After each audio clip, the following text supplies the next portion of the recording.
So one of the things that keeps us in business over time, particularly since 1850, is how we think about competition. What's your view? Who are American Express's competitors, and how do you teach people to think about competition within the company? Here's how I characterize it. First, and I always start with, don't let yourself be defined by the competition. Right? Be very aware. I'm very competitive. I want to win in the marketplace, but don't let someone else define who you are, number one. Really focus on how you can create what I call a great share of mind of your customer. Because I think to have the best relationship, you've got to be connected, and you have to have what I call both a rational and emotional connection with your customer. That's one of the reasons, frankly, why we like working with Facebook, is because you enable us to have that rational and emotional connection. But I think what is most important is to have the ability to drive change in your organization. So in our case, we have traditional bank card issuers. And they're competitors. I take them seriously. We have the networks. But here's how I look at it. Anyone, in fact, who is providing service to our customers is a competitor.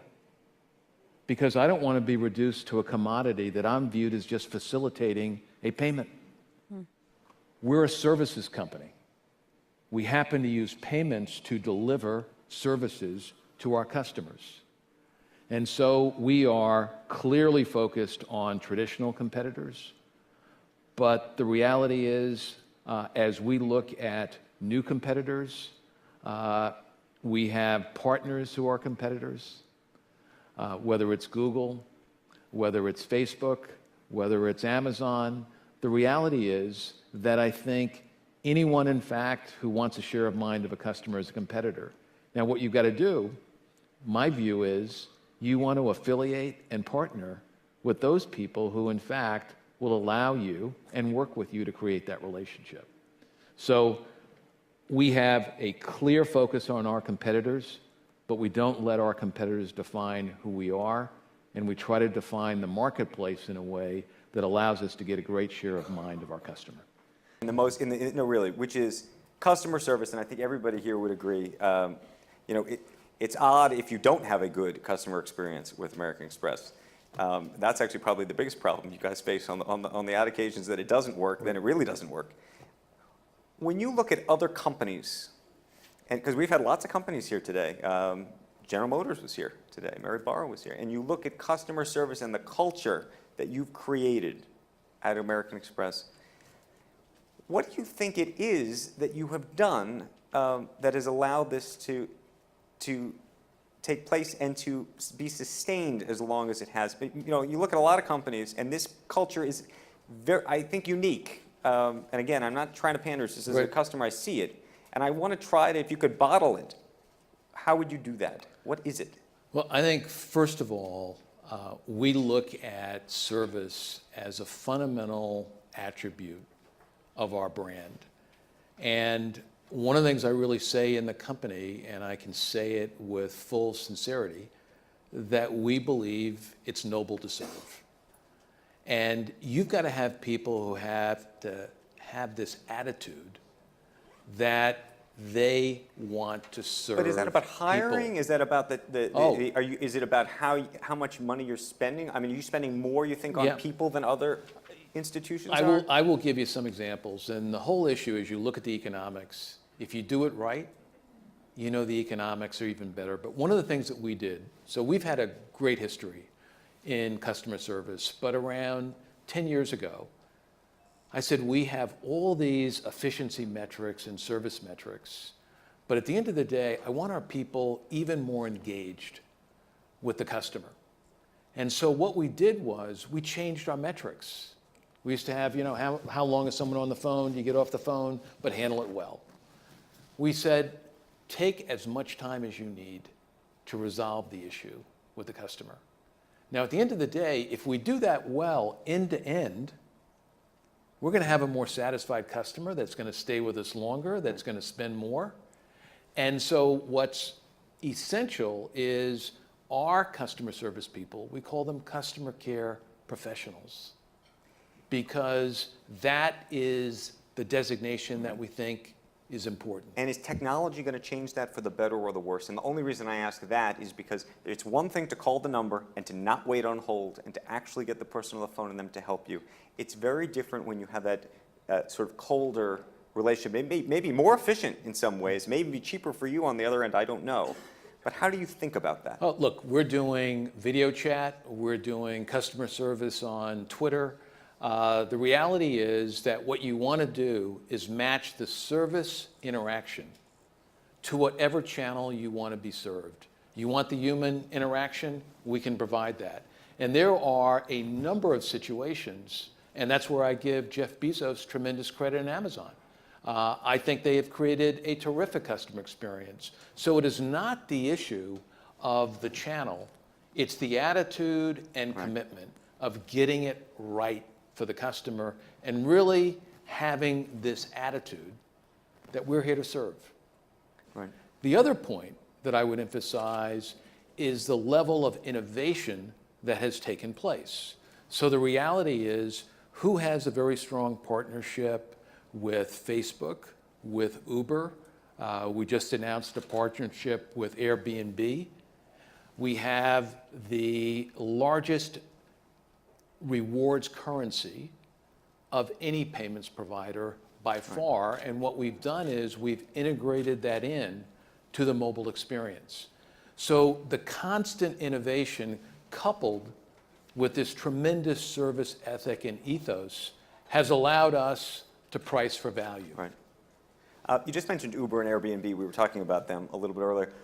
They're relatively new, but have had huge amounts of growth.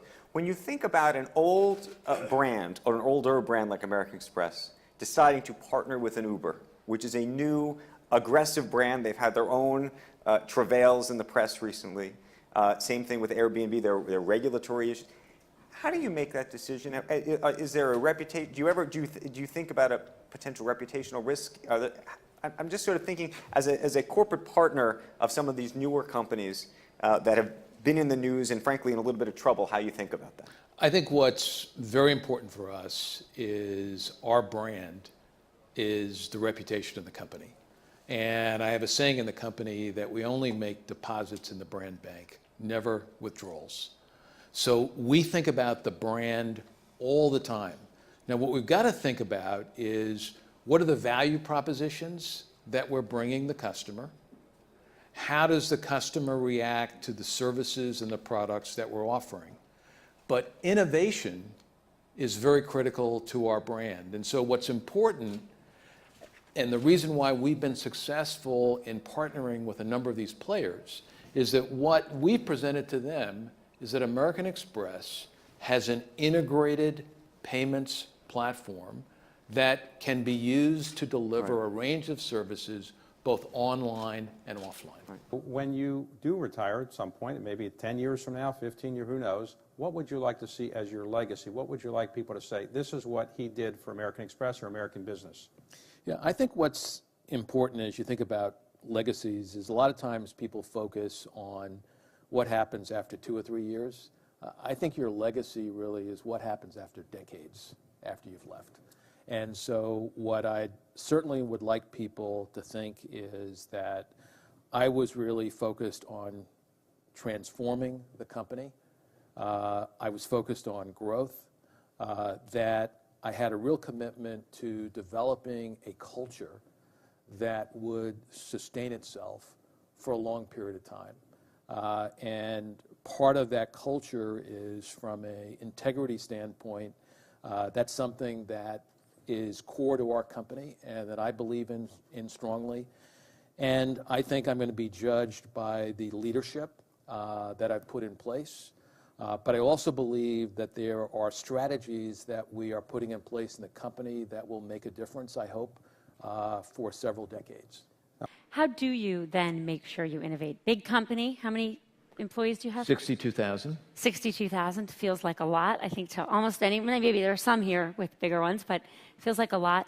How do you make sure that you innovate, both in good times and bads? What do you do at the top to make sure there's innovation? Yeah, here's what's, I think, very important, Cheryl. I think I'll make some general statements, then I'll make some points that are unique to our company, because I think what you want to do is you want to really draw from what is core to your company.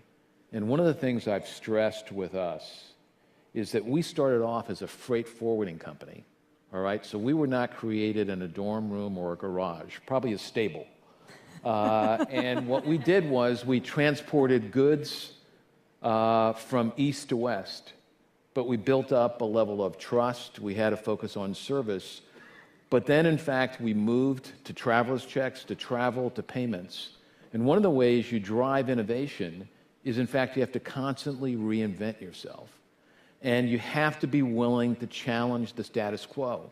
And so you can't look, for example, at payments narrowly. The reality is that when I talk about why we can succeed in the digital marketplace, I talk about the power of our brand, I talk about the service, and I talk about the information. And one of the things I say is that when the card was created in 1958, it was a platform to deliver services to the business traveler. So what you've got to do is you've got to expand the marketplace, and you've got to get people to, in fact, be willing, and in my terms what I say is try to become the company that can put you out of business, and constantly challenge your business model, but do it from the standpoint of what are the customer needs. Put the customer at the center. Putting people first. Perfect. Absolutely. For us. What's the biggest mistake you've ever made in your career? You know, fortunately, I haven't made a gigantic strategic mistake. I've made product mistakes where I got very excited about a product, and we ended up selling maybe 10 units of a product. That was pretty embarrassing. I think that where the mistakes that are most concerning are when you make big strategic mistakes. Fortunately, that hasn't happened yet. But I would say that one mistake in the middle of my career that I recognize is I had someone who was a very high performer, really achieved a lot, but what I didn't probe enough was how this person treated people. And this person was a horrible manager. And what I recognized is we ended up losing 2 very high potential people from the company. I was able to hire back one, and we lost another. And I really committed to myself that the issue was not just results that you should be focused on, but how someone achieved those results and how they really lead people. Interesting. Do you think that corporations have a responsibility to give back to the communities in which they live and work? Yeah, absolutely. One of the things that I've talked about quite a bit in public is I firmly believe that corporations exist because society allows them to exist. And that's something corporations need to understand. I mean, there's not any entitlement that corporations can exist on their own. Society allows us to exist. There needs to be a compact with society. And that means that corporations have to have a social responsibility to make a difference. And in our company, we take that very seriously by the types of causes that we're involved in, by the volunteer efforts of our company. One of the things that I'm most proud about, going back to leadership, is we've set up a leadership academy that operates worldwide that works with nonprofit groups around the world, training leaders. Because the issue is not just raising funds for nonprofits, it's making sure that you have trained and skilled leaders in those jobs. Interesting. Do you provide any incentives or support for your executives and your management talent to help the nonprofit sector? Absolutely. Like a lot of companies, we have gift matching programs, but also what's very, very important is we actually encourage our employees to get involved in nonprofit groups, to get involved in their neighborhoods, to get involved in the places where we have offices, but also the places where they live. Yeah. And the reality is that that volunteer aspect, I think, is very important for employees and very important for society overall, because it goes back to that social compact. It's one thing for me to state that, Right. but what our employees need to see, our people need to see, is they need to see the company in action, and they also need to take responsibility for making a difference. Yeah. So we encourage and support our employees in volunteering.